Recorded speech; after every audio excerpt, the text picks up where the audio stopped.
Hi, my name is Jomar. I graduated from Hillside High School in 2012. I wanted to do college at the College of William and Mary, where I studied kinesiology, chemistry, and I was the captain of the men's D1 track and field team. From there, I went to medical school at the University of Virginia, and then I decided to pursue a career in orthopedic surgery. Right now, I'm a second-year resident in orthopedic surgery at Rutgers Robert Wood Johnson Medical School.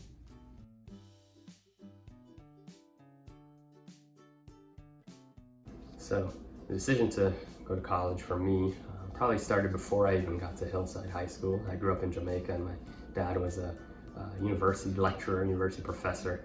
So for a long time, I knew that some sort of higher education was in my future. When I got to Hillside, probably some of the people who influenced me the most, certainly Miss Bartholomew, Miss Young, my AP English teacher, Coach Griffiths. Jennifer Griffiths, she was a guidance counselor there, and then she was my track and field coach, and probably one of my various mentors there was Mr. Skelton. He really introduced me to anatomy and the life sciences, and really got me excited about it, and I can probably trace a direct path from there to where I am now in orthopedic surgery.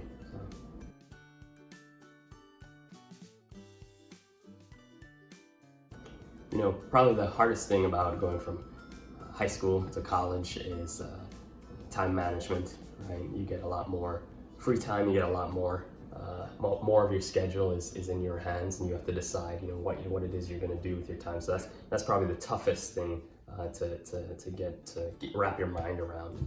Kind of discipline is the key in that sense. I think that having a goal and setting goals for yourself and understanding what it is you want to accomplish at the end of your time in college is probably the best way that you're going to be able to set yourself up for success. The education at Hillside is certainly adequate for college. I mean, I did well in college, and I think that again I can trace those roots in large part to some of the things I learned coming out of Hillside. Probably the hardest thing, or where things were deficient, were just the classes I hadn't taken going into college. So I hadn't taken some psychology classes at Hillside, and those are probably where I had the toughest time. But anything that I had taken before, at Hillside or at my high school in Jamaica, I certainly thought that I had the education and had been adequately educated to take those challenges on in college.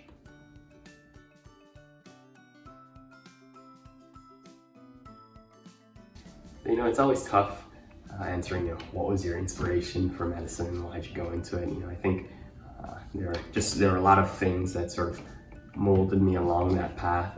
Probably the thing that comes to mind right now is, in college, I did a lot of shadowing and I did a lot of volunteering in the field, and I don't know a good way to put it into words, except I just kept feeling like I wanted to be closer and closer to the action, wanted to be more involved in the patient's care and taking care of people. So, I wanted to make a difference for people, and probably that's what led me, down to the path for orthopedics. So I think it's probably one of the highest impact specialties in medicine. Musculoskeletal injuries, bone and joint fractures, and bone and joint disease is probably something that you overlook commonly, but when you do have it, it can really, really impact your life. So that's probably why I went in that direction. And a day in my life is it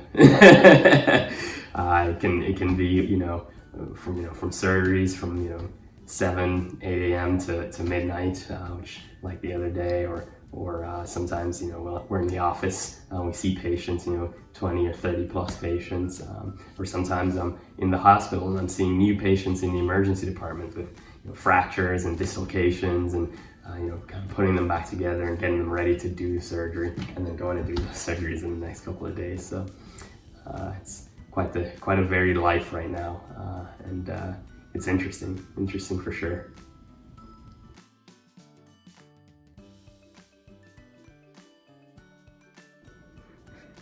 Probably my advice to you guys, one is there are a lot of opportunities that are there for you right now, and it may sound cliche, but the world is your oyster. There are a lot of resources, a lot of people who are aimed at you doing well, aimed at building you up. A lot of people who right now it's their job really to make sure you do well. So I would take advantage of those, leverage those for your own success. recognize those when they're around, and really, you know, kind of use them as a building block to build yourself up.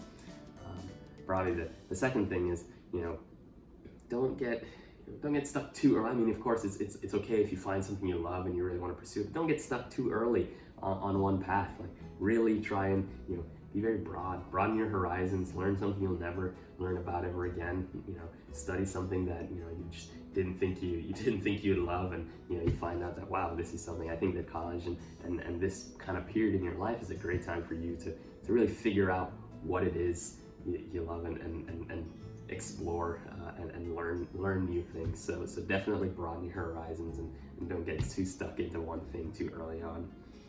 And then third piece of advice is, you know, you're here A1. You know, like, no one's going to look out for you like you'll look out for you. No one's going to want you to succeed like you want you to succeed. I mean, no one loves you like you love you. You know, I mean, I think that this is something that people often forget. You know, no one wants to be selfish, of course, but I think that, you know, recognizing that, you know, you're your own number one asset. You are your own MVP. Kind of thinking like that sometimes, I think, is something that people overlook, and it's something that can be that I think that, you know, I managed well during my time, during this kind of very, you know, amorphous transitional period, and putting yourself first in some cases is very important to being successful, and recognizing that you're your own advocate, and you're the person who wants you to do the best. So think about that, and probably lastly, you know, have fun. College it's a lot of fun. This time period in your life is very exciting. A lot of change, a lot of things are going to happen. So don't forget to have a good time too.